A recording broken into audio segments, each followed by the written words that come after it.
Boa noite, irmãos.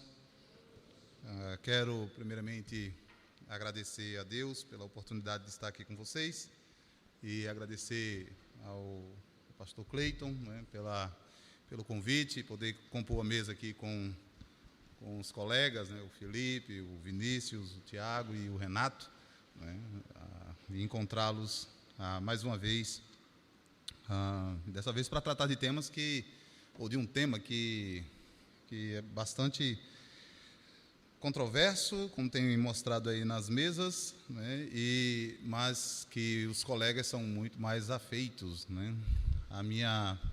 Meu envolvimento com tecnologia se deu há muito tempo, e desde 2005 para cá eu tive somente envolvimento com tecnologia, especialmente a parte de programação, por prazer, trabalhando com programação em casa, né, para otimizar os meus trabalhos apenas. Mas as interações têm sido bastante interessantes, né, têm sido boas. E a minha abordagem hoje não vai ser uma abordagem filosófica, viu, Tiago? Pode ficar despreocupado. Eu quero fazer uma leitura de uma porção da Escritura.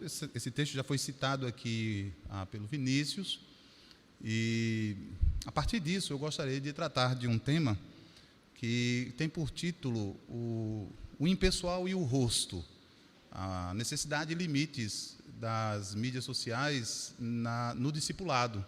Eu quero fazer isso à luz do verso 12 da segunda carta de João. Que eu farei a leitura e direi por que esse tema é tão pertinente, né? O verso 12 da segunda carta de João diz: tendo muito a escrever-vos, não quis fazê-lo com papel e tinta, mas espero ir ter convosco e falar face a face, para que a nossa alegria seja plena.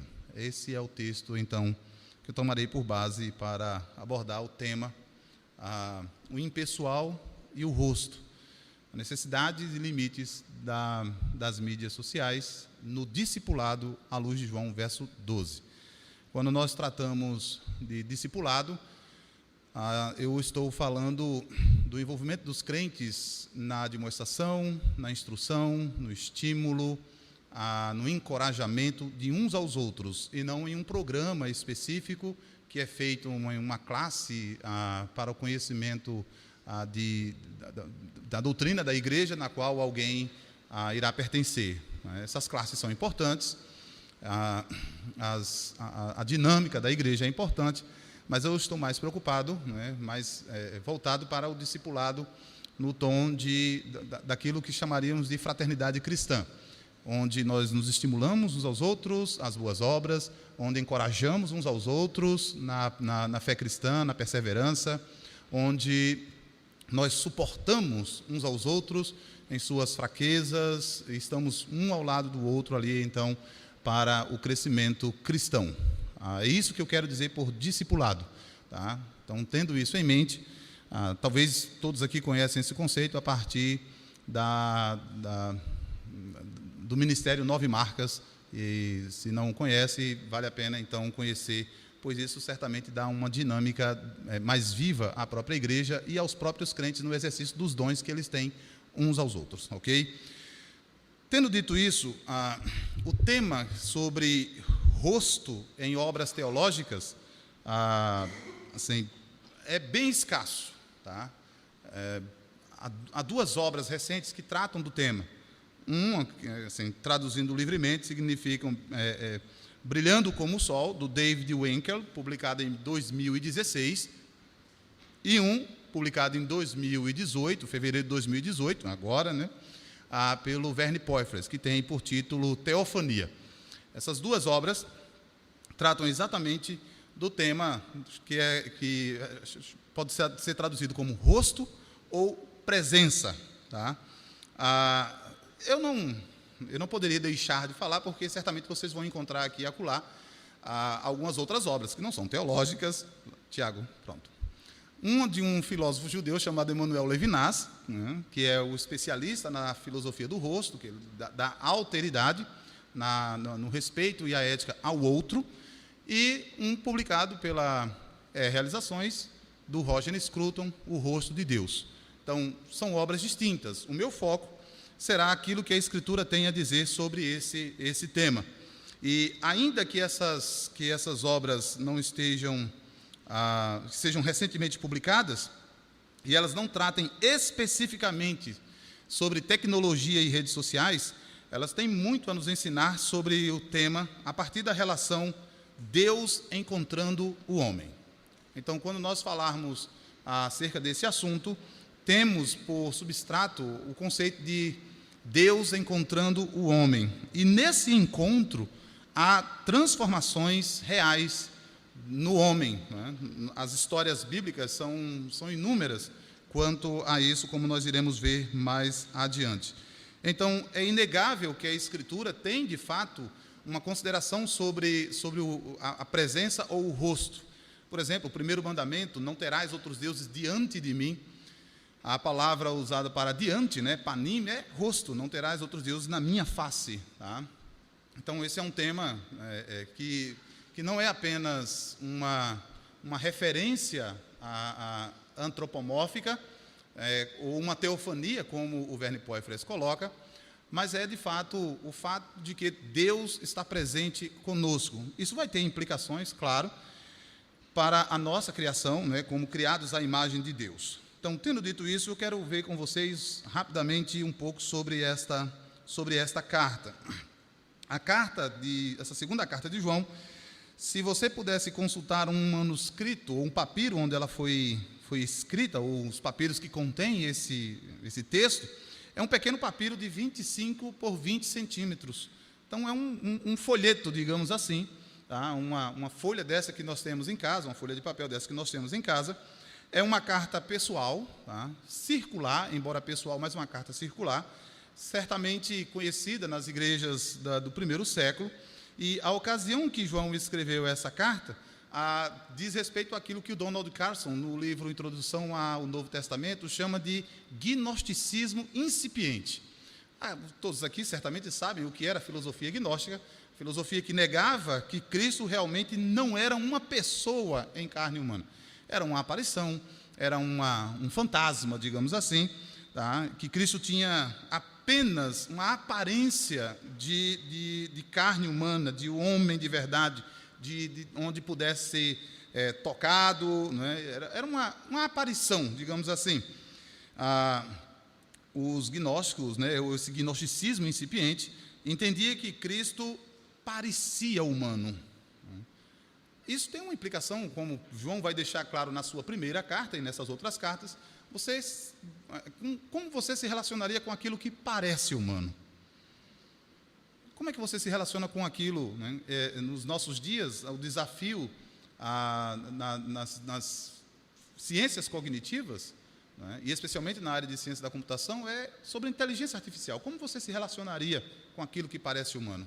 Lembro-me de uma cena do filme Eu, Robô. Todos aqui devem ter assistido esse filme, né? E há uma cena em que o personagem, né, o ator Will Smith, está de frente com o Sony. E eles estão numa mesa discutindo, e o Will Smith pergunta para ele se ele era capaz, né, de compor uma sinfonia, se ele era capaz de escrever uma poesia, se ele era capaz de fazer tudo aquilo que um humano faria. E o robô simplesmente pergunta para ele assim: e você é? Então, o que é que definiria o humano? E como é que você se relacionaria com aquilo que parece humano? Como é que você se relacionaria com um fantasma?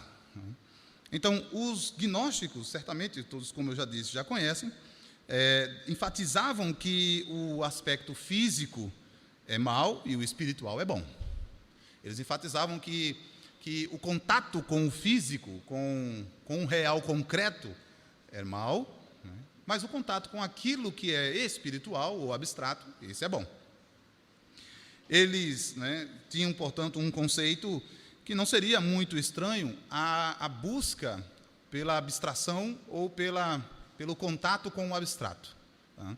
Abrindo parênteses, parece que é isso que a gente encontra com as mídias sociais. Né? Elas têm exatamente esse contato distante com aquilo que parece humano, com aquilo que parece ser real, mas ele é abstrato. Tá? Então, nós nos relacionamos nas mídias, nós não estamos nos relacionando com o que é físico, com o real. Parece real. Nós interagimos, falamos, ouvimos, nós até, né, a boca enche d'água quando você vê algum alimento, algum prato, né, na mídia, dá fome. Né? Eu tinha que falar sobre alimento também. E qual é a sua interação com aquilo? Então, o propósito de João com essa segunda carta é advertir aos crentes o perigo, né, deles serem indiscriminados com isso, deles não estarem atentos a esse tipo de interação, especialmente com aquilo que parece que não é real, que parece real. Aqui, no caso, com o Cristo que parecia real. Um Cristo que tinha conceitos que poderiam ser explicados, mas ele não era um Cristo real.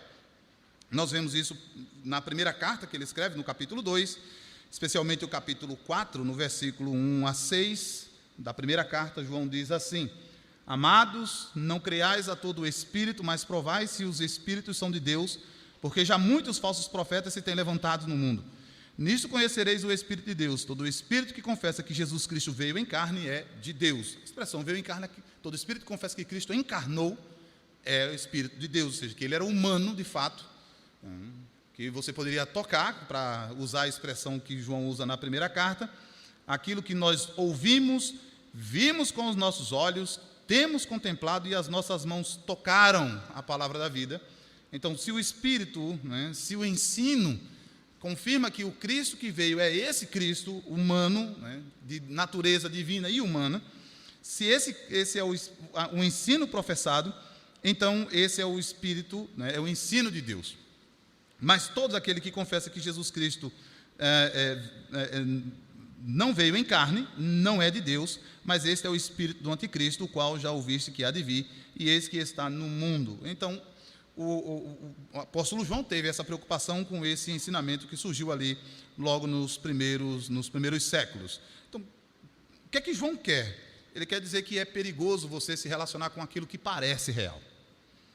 Ele quer dizer que, assim como é perigoso para a alma, para a nossa vida, se relacionar com um Cristo que não é real, é perigoso, por implicação, você relacionar com aquilo que parece real, com aquilo que parece de fato deste mundo, mas que te despersonaliza. Um Cristo místico, um Cristo não físico, é um Cristo despersonalizado. É um Cristo que você não pode tocar. É um Cristo que você não pode se relacionar.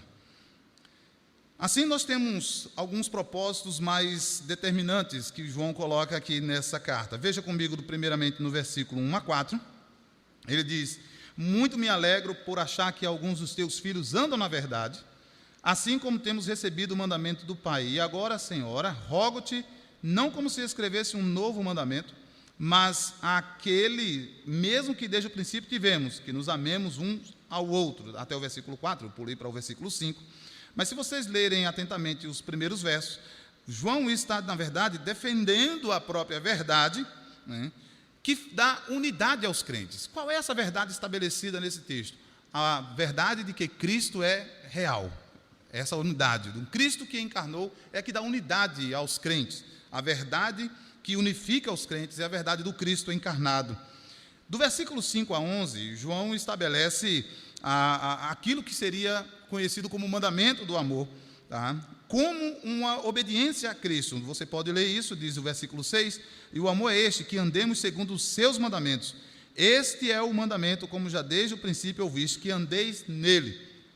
Até o versículo 11, João vai estabelecer que o amor é uma espécie de obediência a Cristo, ao Cristo encarnado, e esse amor, ele é distribuído aos crentes, mas não. E aí sim, né, ele faz uma discriminação com os enganadores. Veja comigo no versículo 7.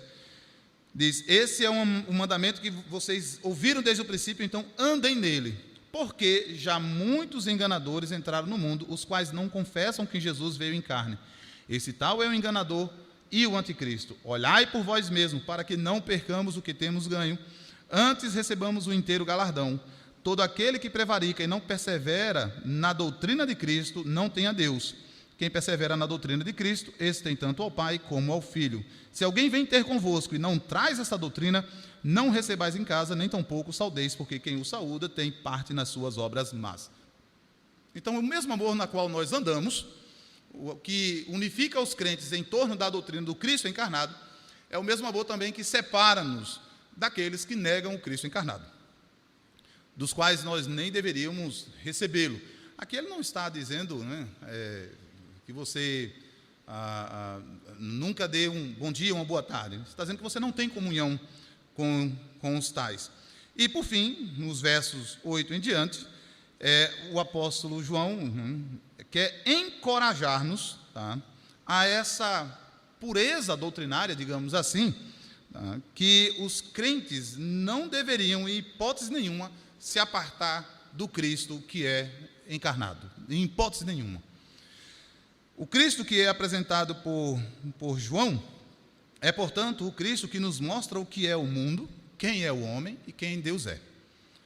Algo que é completamente irreal, o que parece real, não pode nos dar conhecimento verdadeiro. Não nos dá conhecimento verdadeiro, nem sobre o mundo, nem sobre Deus, nem sobre nós mesmos.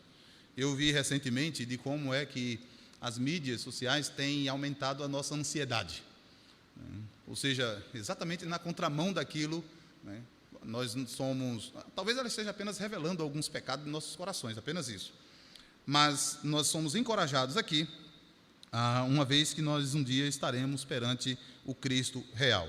O esboço dessa carta, a parte final que eu li, o verso 12 e 13, encerra assim, então, a carta. O esboço da carta é simples, portanto, de ser percebido.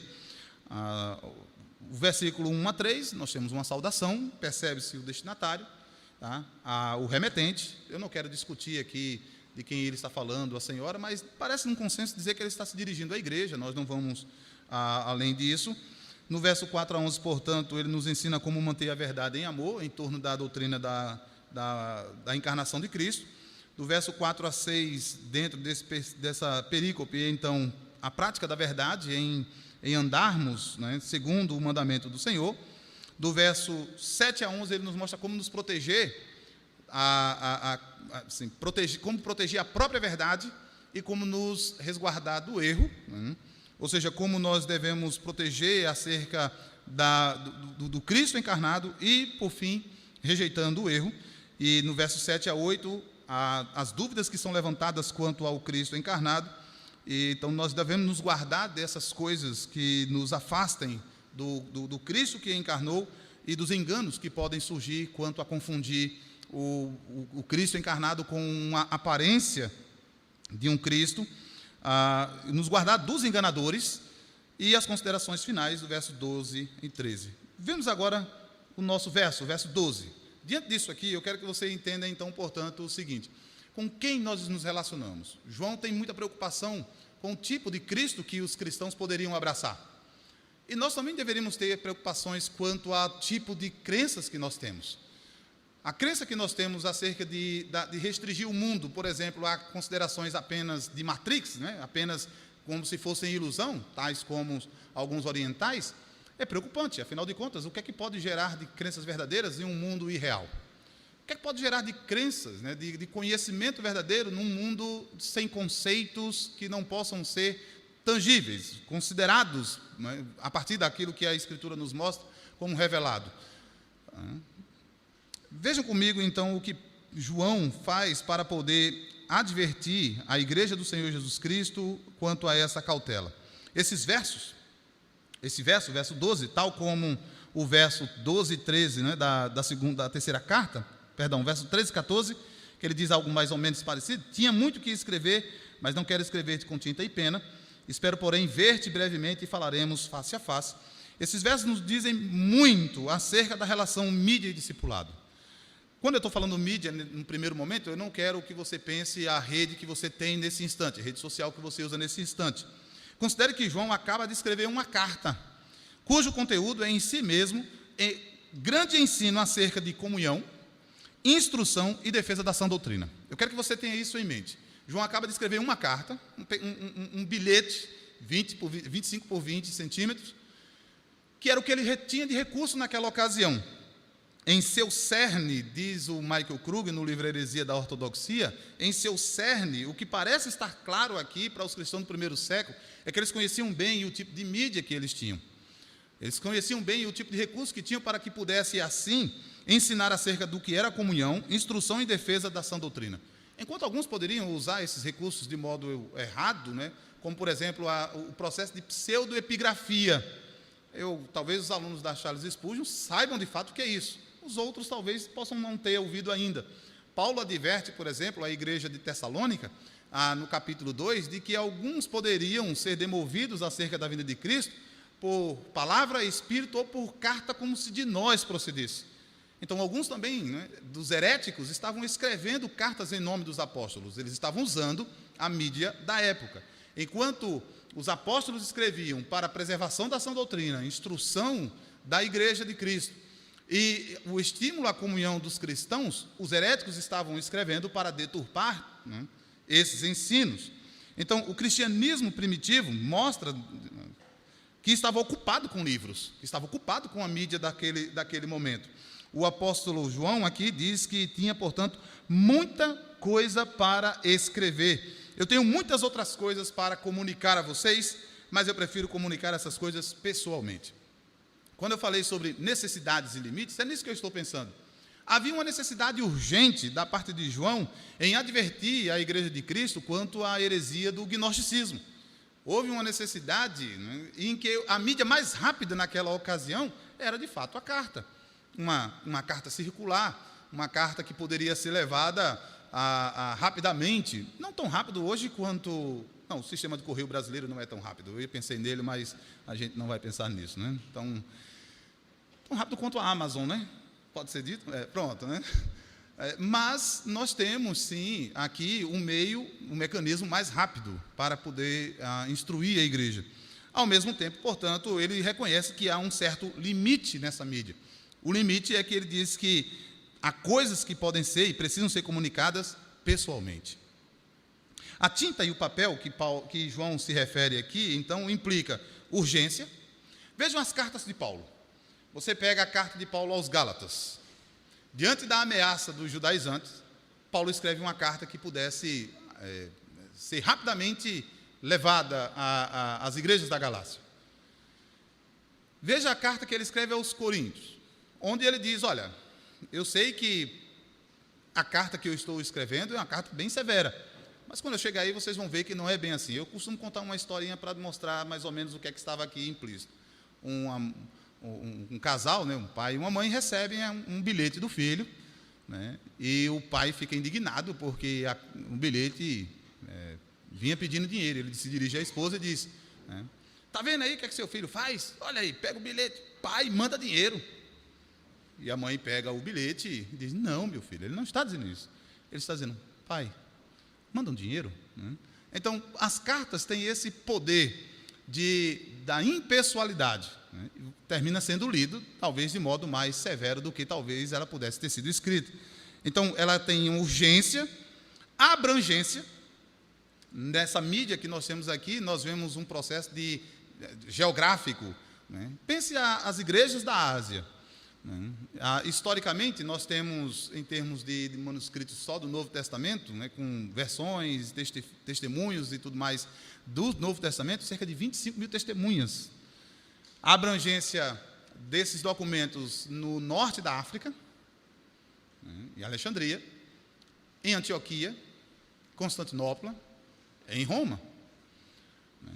Quer dizer, a abrangência da carta, né, no primeiro século, né, a tinta e papel aqui usados, né, implicavam a abrangência. Mas tem um outro elemento, a preservação. Aquilo que João escreve aqui está agora para todo o tempo, até o dia da vinda de Cristo. Está preservado. Mesmo assim, João entende que, ainda que fosse urgente, ele escreveu uma carta, ainda que fosse abrangente, todas as igrejas poderiam ter acesso, e ainda que estivesse preservado, mesmo assim, João entende que a mensagem, embora suficiente, ainda estava incompleto, porque faltava um toque de pessoalidade, ou de personalidade. Nós vemos isso quando ele utiliza uma conjunção adversativa forte, né? Mas espero ter ir convosco e falar face a face. Os estudantes aí sabem que as conjunções lá no grego são distintas, né? E aqui ele usa uma bem forte. Diante disso, João entende, então, que ele julgou que há muito a dizer, mas que aquela mídia não era suficiente para cumprir tal propósito, avaliando que o melhor seria fazê-lo face a face, né, boca a boca, ou seja, pessoalmente. Eu não quero ingressar em muitas considerações ainda, mas eu penso que você já consegue perceber um bom uso, né, dessa mídia no processo de discipulado. Ali estavam os crentes ameaçados por uma heresia. Heresia essa que se propagou rapidamente. Heresia combatida no segundo século, a que adentrou a história do cristianismo e que nós nos confrontamos ainda hoje com ela. Então, na urgência, João escreve algo contra um falso ensino. Sabe que é dessa abrangência também. Agora, todos nós, tendo acesso a esses documentos, em qualquer mídia hoje, tá?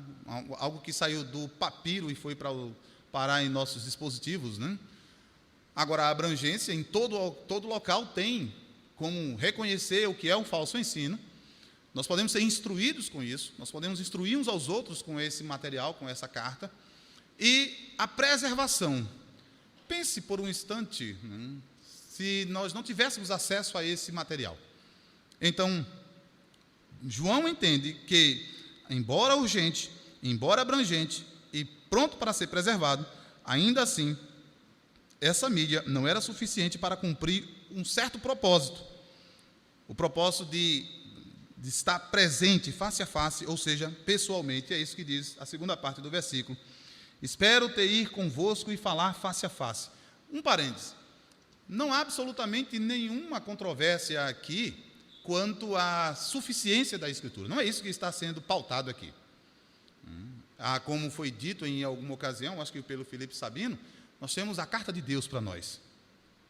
Mas como nós vamos perceber, como um bom judeu, João conhecia bem a teologia do rosto. Ele sabia que o povo de Deus no Antigo Testamento havia encontrado Deus face a face. Ele sabia que a experiência desses encontros com Deus eram experiências marcantes, porque a presença de Deus estava com o seu povo. Ele sabia que havia mudanças, mesmo mudanças físicas, naqueles que se encontraram com Deus. Não seria muito, por exemplo, fazer um salto para Apocalipse, na hora que João se encontra com o Cristo ressurreto, e o vendo fisicamente, ele cai em terra, e muitos outros. Quem não lembra quando Isaías viu o Senhor assentado no trono e disse: vou perecendo, capaz de morrer. Então, nunca mais para fazer, como a gente estava conversando agora há pouco, vamos cantar e eu vejo a glória, né? Aquela musiquinha lá cantada, né? E nem vai ter vontade de correr, de pular, nem de saltar, enfim. O que nós encontramos é que todos aqueles que se depararam com a presença de Deus, que a Escritura chama de face, tiveram mudanças físicas, mudanças espirituais, e como resultado desse encontro. E essa face, obviamente, reflete a santidade de Deus. Nós poderíamos relatar de Gênesis até Apocalipse esses encontros. Não se faz necessário, mas vocês certamente lembram de alguns desses encontros. A esperança, né, de encontrar Deus face a face, né, é relatada na Escritura como um todo também. Por exemplo, a expressão, né, nos Salmos, né, preenche os Salmos, diz um certo escritor, a expressão: não ocultes de mim o teu rosto. 26 vezes aparece no Antigo Testamento a expressão ocultar o rosto. E o salmista fica perturbado quando ele, no Salmo 13, por exemplo, pergunta: até quando o Senhor vai ocultar de mim o seu rosto?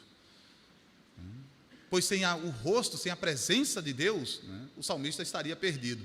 Historicamente, né, na teologia bíblica, o rosto de Deus se manifesta no Cristo encarnado. É isso que está sendo, portanto, recuperado aqui.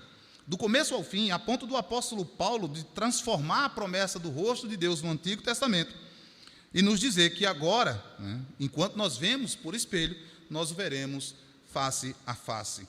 A razão, portanto, do apóstolo João falar sobre estar presente com os discípulos, com a igreja do Senhor, para tratar de mais assuntos além desse, é que ele está de fato ciente de que é a presença real, né, que faz toda a diferença. A mídia pode alcançar rapidamente alguma coisa, alguma instrução, mas é a presença que faz toda a diferença. É ela quem encoraja. Nós devemos lembrar quando o Senhor havia dito a Moisés que enviaria um anjo com ele para subir, e ele disse: não, se o Senhor não for comigo, eu não vou. Devemos lembrar que o Senhor havia dito a Moisés que falava com ele como um amigo, face a face. Nós devemos estar cientes, portanto, de que o rosto, a presença, é de fato aquilo que nos torna humanos, nós somos a imagem de Deus. Certa vez, numa discussão com alguns colegas, a pergunta sobre por que nós não fazemos as imagens de Cristo. Elas são multivariadas. Nós não temos, assim, deixando de lado as discussões teológicas quanto a isso. Mas se você for em cada cultura, o Cristo representado é segundo aquela cultura. O Cristo chinesinho, o Cristo norte-americano, galego dos olhos azuis, enfim, cada um segundo... por que nós não temos essas figuras representativas, descritivas pelos apóstolos?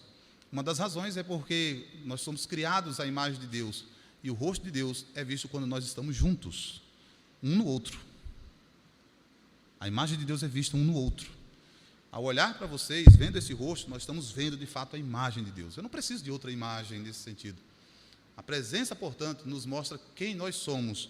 Mais adiante, quando eu fizer uma referência ao texto do reverendo Valdislau Gomes, eu acho que isso é muito interessante, pois nós temos perdido esse contato, e olha que quem está falando é alguém que é bem antissocial. Eu sempre digo onde eu passo, eu sou bem antissocial, tenho muita dificuldade de sociabilização, tenho poucos amigos, mas a gente vai perceber que o caráter do Deus que nos criou está presente quando nós estamos presentes. A mídia social não faz isso.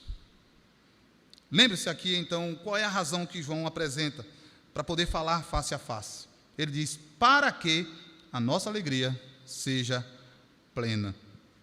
Mais uma vez, aqui está o objetivo. Por que eu quero falar com vocês pessoalmente? Eu tenho muito o que escrever, mas eu quero falar pessoalmente com o objetivo de que essa comunicação com o destinatário, nos traga maior alegria. Você pode sim ficar satisfeito, os relatos de missionários chineses, quando receberam a Bíblia, a alegria que eles tiveram quando tiveram uma Bíblia na mão. Mas você ficaria muito mais satisfeito se estivesse presente. Receber a carta, uma carta, um e-mail, um WhatsApp, certamente ele traz alguma alegria, mas nada se compara se alguém estiver à mesa com você, compartilhando do comer e do beber, que são dons de Deus. Então, o objetivo, a razão por trás disso, é para que a comunidade, a comunhão e a fraternidade pudessem ser expressas de maneira real. Aqui fica claro, portanto, por que eu tirei a conclusão de o impessoal e o rosto. Você tem algum contato com o impessoal, mas ele não produz a alegria que somente a presença pode fazer. Ele não produz. O Deus que se revelou teofanicamente no Antigo Testamento, à medida em que ia se revelando teofanicamente, mostrando o seu rosto, mostrando a sua glória, encarna. E agora sim, lembram quando Cristo estava para subir aos céus? Ele estava a ser morto, sepultado, e depois ressuscitaria. Os discípulos ficaram entristecidos. E ele ensinou aos discípulos que ele estaria com eles depois. E mesmo tendo assunto aos céus, o Senhor não nos deixou algo irreal ou simplesmente abstrato. Ele nos enviou uma outra pessoa. Ele nos enviou o seu Espírito para que estivesse conosco. Assim, aquilo que é dado aqui pelo apóstolo João tem, de fato, um caráter do Deus triuno. Quando nós estamos juntos, quando nós estamos nesse discipulado, coisa que a mídia social não nos faz, ela reflete claramente o caráter do Deus trinitário. Então, algumas aplicações rápidas, então, sobre o nosso tema. As mídias sociais podem nos servir na urgência, na abrangência, mas elas continuarão incompletas no processo de discipulado. Continuarão incompletas. Você pode assistir todos os vídeos dos grandes pregadores, mas você será desconhecido para ele. Mas você pode ser conhecido pelo pastor da igreja local. Você pode ser conhecido pelos presbíteros na igreja local. As pessoas, você pode ter uma grande família espalhada no mundo como cristão, mas é na igreja local onde você de fato é conhecido, onde você pode sentar à mesa com seus irmãos. É óbvio que você pode receber um convite de uma igreja lá no Japão, sem nenhum problema, e sentar à mesa com eles, através da mídia social. Mas nada se comparará a essa presença. É óbvio que a mídia digital nos auxilia, portanto, no combate ao erro. Sim, pela urgência. Você escrever num blog contra um falso ensino, você vai ter urgência e abrangência. Estávamos comentando sobre o falecimento, acho que, não sei se foi ontem, estávamos comentando sobre o falecimento do pastor Billy Graham. Imagine num momento se isso tivesse acontecido sem Facebook, sem WhatsApp, sem Instagram, sem as mídias. Quando é que nós estaríamos sabendo? Mesmo sem um telefone, imagine. Digamos que estivéssemos só na era da carta. E o correio brasileiro entregando. Pronto. Então, lembre-se, as mídias sociais podem servir nessa urgência. Você tem um irmão que está fraquejando na fé? Sim, uma mensagem de WhatsApp escrita, ou áudio, ou um e-mail, numa emergência, numa urgência, vai servir sim. Mas certamente nada se comparará se você estiver com ele. Há um falso mestre, você escreve um livro. Você faz um blog, você faz um vídeo. Está ameaçando a sã doutrina? Faça isso. Que se propague tal vídeo contra aquele falso ensino. Mas nada se comparará quando tais falsos mestres forem combatidos publicamente, com pastores corajosos que podem denunciá-los. Então, nós podemos discipular. Eu tinha falado com o Vinícius, utilizei muito material do Nove Marcas sobre discipulado. Traduzi alguns para utilizar na igreja. Foi muito bom o que eles produziram lá. Pedi autorização, falei com o Vinícius, pode, disponibilizam para isso. Mas não bastava simplesmente eu traduzir e enviar à igreja local que eu pastoreava. Não. Eu tinha que estar presente com eles. Eu tinha que ensinar-lhes. A fraternidade, portanto, nunca, absolutamente nunca, será plena pelo irreal, ou pelo que parece real. E aqui é uma crítica. Quantos amigos você tem no Facebook? Quantos amigos você tem? Quantos? Morra para ver quantos amigos você tem. Você precisará pelo menos de 6. Se for um pouquinho mais pesado, um pouquinho mais. Mas você não vai precisar de muitos. Então, quantos amigos? Eu fico surpreso, porque algumas vezes, aqui nós estamos dando essas palestras hoje, muitos de vocês nos conhecem da mídia, de uma rede social dessa. Mas a gente não conhece todos vocês. Não conhece. Eu não conheço todos aqui, eu conheci alguns poucos. Aí se aproxima, fulano, tudo bem, eu acompanho o seu blog, eu acompanho sua página. Ok, e quem é você? E aí sim, é nessa presença que nós podemos construir uma amizade real, uma fraternidade cristã real. É nessa presença que nós podemos ter, de fato, alegria maior, alegria plena. Relacionar-se comigo pelo Facebook não te torna, de fato, meu amigo. Não te torna. Nem me relacionar com você desse modo. Vai se tornar meu amigo quando nós estivermos nos conhecendo mais próximos. Mas, certamente, se você estiver com alguma dificuldade em escrever uma mensagem, um WhatsApp para mim, e eu puder te socorrer naquela ocasião, graças a Deus por isso. Dificilmente eu terei condição de sair naquele mesmo instante para te acompanhar ali. Mas eu posso fazer isso por meio de uma mídia social. Assim, o caráter impessoal das mídias retira de nós o próprio rosto. O caráter impessoal da mídia retira de nós a própria presença. Nós acreditamos que nos é suficiente. E, no contrário, não só a revelação bíblica do Deus que se manifestou, que nos deu tábuas da lei, nos deu um texto escrito, mas que andou conosco, que encarnou e andou conosco, que comeu conosco, e que há de estar conosco no novo céu e na nova terra. Nós estaremos sentados à mesa com Ele, comendo com Ele, nós estaremos juntos, conhecendo um ao outro pelo nome. O caráter impessoal das mídias retira de nós o próprio rosto. Num mundo contemporâneo como o nosso, diz um certo escritor, a presença de dispositivos, né, em todo lugar, com vídeos avançados, capacidades, né, extraordinárias das câmeras, né, conversa com todo mundo agora pela câmera, parece tornar a presença obsoleta. Mas ver um vídeo, mesmo conversando face a face, num vídeo, não é real. Aparenta, mas não é real. Não é. Eu fico a pensar, às vezes, diante disso, que nós estamos uma espécie de gnosticismo tecnológico. Gnosticismo tecnológico. Estamos confundindo o mundo real, a realidade virtual, com o mundo de fato real.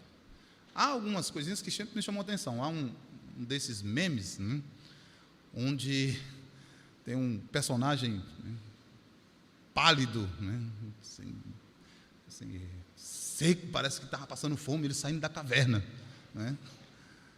E em cima, às vezes, escreve assim, é porque faltou energia, então ele teve que sair do Facebook, né, teve que sair da internet. De fato, gente, o caráter impessoal das mídias, né, retira de nós a própria presença e confundimos, nesse gnosticismo tecnológico, o real e o irreal. Nós temos aprendido, claro, pela graça de Deus, as grandes doutrinas, pelo que as mídias sociais nos transmitem, né, aquilo que nós conheceríamos outrora num livro físico, numa biblioteca lá em Oxford, agora está a alguns passos, né, alguns dedos digitados, né, digitando na tela. Mas seja como for, as ferramentas tecnológicas são simplesmente isso, ferramentas, que podem ser usadas de modo bom ou mal. Aqui foi usado de modo bom em defender a fé, mas estava sendo usado de modo mal pelos gnósticos. O face a face, reflete, como diz o reverendo Valdislau, o caráter trinitário e teorreferente. Eu quero fazer referência, já fiz a referência ao livro do Andreas Kostenberg, Heresia da Ortodoxia, mas o Valdislau diz, a personalidade humana, né, como trinitária, né, a habitação do verbo de Deus, com os homens, a plenitude da personalidade divina e do caráter humano, permite-nos concluir um fato tríplice. A personalidade humana é analógica, isto é, o homem tem uma natureza teorreferente que só pode ser conhecida em relação a Deus, em relação à face de Deus. Ela é pactual, ou seja, ela tem um propósito relacional. O homem foi criado por Deus, por um Deus pessoal, para a comunhão com Ele e com o próximo. E ela é dialogal, ou seja, tem uma finalidade refletiva de glorificar a Deus e usufruir o processo para sempre. E é nesse encontro que reside o tema, princípio da obediência e do amor a Deus, que confere ao homem a plenitude da sua personalidade. Eu poderia continuar a leitura, mas o nosso tempo já se esgota. Então, a plenitude da alegria em Deus é de que nós somos a sua imagem e vemos a sua face na face do outro. Você não se relaciona com tinta e papel. Você se relaciona com o Deus pessoal que fala, com o Deus pessoal que encarnou, que andou entre nós e que, embora agora esteja no céu, enviou uma outra pessoa para se relacionar conosco. Enfim, eu penso, portanto, que, à luz daquilo que João nos coloca, as implicações para o nosso uso na mídia é um uso em que nos mostra a necessidade, ela é necessária para que nós possamos, de modo urgente, nos aconselhar, nos discipular, nos instruir, nos estimular às boas obras, mas ela tem seus limites. Limites esses que são impostos pelo caráter impessoal. Nós não somos seres impessoais. Deus não criou seres que parecem reais, criou pessoas reais que refletem o seu rosto. E nós vemos ao Senhor, um no rosto do outro. Assim, o Deus que encarnou é de fato a presença que nós precisamos e precisamos manifestar no nosso relacionamento. Use as mídias com sabedoria, sabendo que você pode socorrer alguém, pode preservar aquela sua mensagem, pode fazê-la ser abrangente. Mas se puder estar face a face, certamente a sua alegria será muito, muito maior. Deus nos conceda a graça. Vamos orar?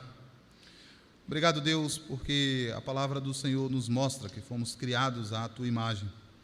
E refletimos assim, ó Deus, a imagem e semelhança do Senhor, e vemos essa imagem uns nos outros. E embora sendo o Senhor o Espírito, e habitando numa luz que nós não temos acesso, o Senhor, a pessoa do Senhor Jesus Cristo, Deus encarnado, se manifestou a nós, ó Deus, de modo real, e nós pudemos ver a glória do Senhor. Como diz a Tua palavra, vimos a glória do unigênito, a glória do Senhor, no Verbo que habitou entre nós. E agora, Senhor, nós sabemos de fato quem nós somos. Nós não somos seres impessoais, somos seres que se relacionam com o Senhor, que dialogam com o Senhor, que estamos diante do Senhor, que estamos, segundo a expressão, corandel, e que nós agora, Senhor, também nos relacionamos pactualmente com o Senhor, mas é no Senhor também que nós estamos na presença uns dos outros, nos relacionando pactualmente também uns com os outros. E embora o Senhor tenha nos dado, Senhor, a Tua palavra viva e eficaz, preservada através de tantas mídias ao longo do século, desde pedras, papiros, pergaminhos, hoje nas mídias digitais, aprove ao Senhor andar conosco na pessoa do Senhor Jesus Cristo e ter enviado o Teu Santo Espírito, a terceira pessoa da Trindade, para que assim estivesse conosco também, Senhor, nos mostrando quem nós somos. Livra-nos, ó Senhor, de confundirmos o mundo virtual com o mundo real. Livra-nos, ó Senhor, da impessoalidade. Livra-nos, ó Deus, para que assim nós possamos saber que a nossa alegria é plena quando nós estamos diante do Senhor e uns com os outros, crescendo em graça, crescendo em sabedoria, segundo a revelação do Senhor. Muito obrigado, ó Deus, pelas mídias sociais, e muito obrigado porque o Senhor nos concede, segundo a Tua palavra, a compreensão de que nós somos plenos quando estamos diante do Senhor. Em nome do Senhor Jesus. Amém.